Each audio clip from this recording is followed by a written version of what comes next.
이어서 직격 인터뷰 시간입니다. 환경시민단체들이 요즘 옥시와 애경 불매운동을 다시 벌이고 있습니다. 가습기 살균제 피해 11년 만에 피해자 구제를 위한 최종 조정안이 마련됐지만 이들 기업이 거부하고 있기 때문입니다. 불매운동에 나선 진주환경운동연합의 정은하 사무국장을 MBC 경남 이준석 기자가 만나봤습니다. 안녕하십니까. 가습기 살균제로 인한 폐 손상 피해가 세상에 드러난 게 2011년입니다.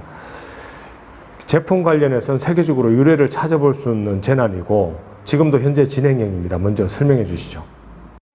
가습기 살균제는 현재의 SK케미칼인 유공이 1994년에 출시했습니다. 그때 당시에는 굉장히 획기적인 제품이었습니다. 근데 이 가습기 살균제가 끔찍한 독성물질이라는 사실이 2011년 임산부 4명이 원인을 알 수 없는 폐렴으로 죽고 나서야 원인이 가습기 살균제에 의한 것이라는 것이 밝혀졌습니다.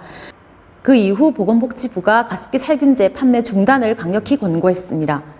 가습기 살균제는 2011년 제품 판매가 중단되기 전까지 1,000만 개 가까이가 팔린 것으로 알고 있습니다. 그리고 이 전국적인 건강 피해자는 95만 명, 그리고 사망자는 2만 명으로 추산을 하고 있습니다. 하지만 2022년 3월 말까지 정부에 신고된 피해자는 공식적인 피해자를 봤을 때는 모두 7,685명이고요. 사망자는 1,751명이었습니다.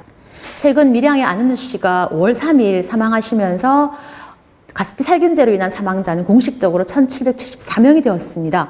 계속적으로 사망자가 발생하고 있고 경증 피해자는 중증 피해자가 되고 있고 중증 피해자는 사망자가 되고 있는 실정입니다.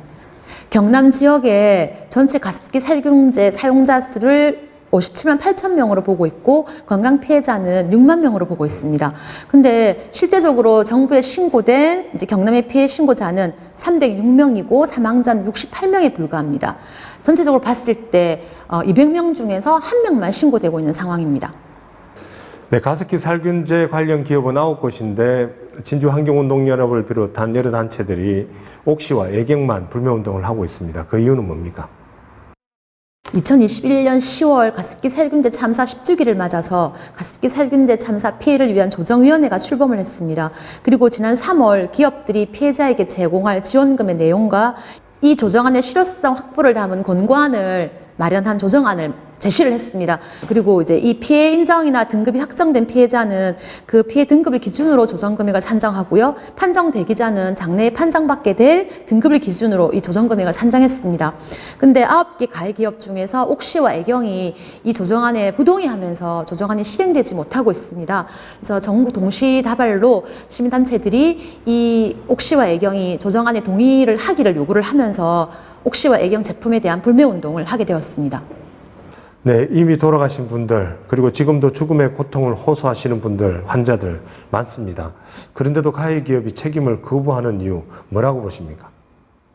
옥시와 애경은 60% 이상을 부담해야 하는 조정 금액과 분담 비율이 적절하지 않다. 그리고 더 이상 문제를 삼지 말라는 종국성 확보가 되느냐에 대한 문제 제기를 하고 있습니다.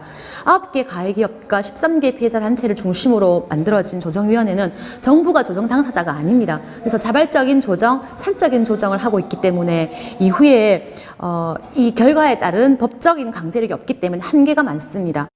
이번 조정안을 실행하고 피해구제법에 이 조정안의 내용을 담은 내용들이 들어가서 앞으로 단계적인 피해 지원 대책이 필요하다고 봅니다. 근데 사실상 옥시와 애경의 반대로 이 사안을 마무리하고자 하는 가해 기업의 반대로 실현되지 못하고 있는 상황입니다. 어렵게 만든 조정안인데 법적 강제력이 없다. 그 피해자들과 단체들이 이제라도 국회와 정부가 나서야 한다 요구하는 이유군요.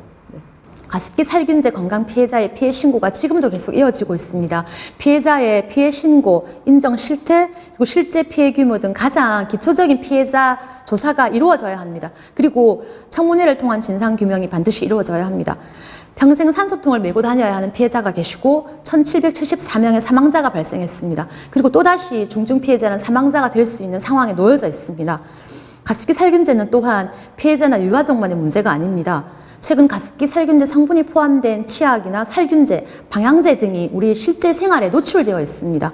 이후에 이런 모든 스프레이 제품에 대한 호흡 독성 안전 시험을 의무화해야 되고요. 생활화학 제품 안전에 대한 국제 협약을 추진해야 됩니다. 이러한 정책이 실현될 수 있도록 지방선거 후보님들의 관심을 바라고 있고요. 그리고 옥시와 애경 제품을 불매하는 시민운동에 시청자 여러분이 함께 해주실 것을 부탁드립니다. 네, 가습기 살균제 피해자들에게 하루빨리 희망의 소식 들려오길 바랍니다. 네, 말씀 고맙습니다. 고맙습니다.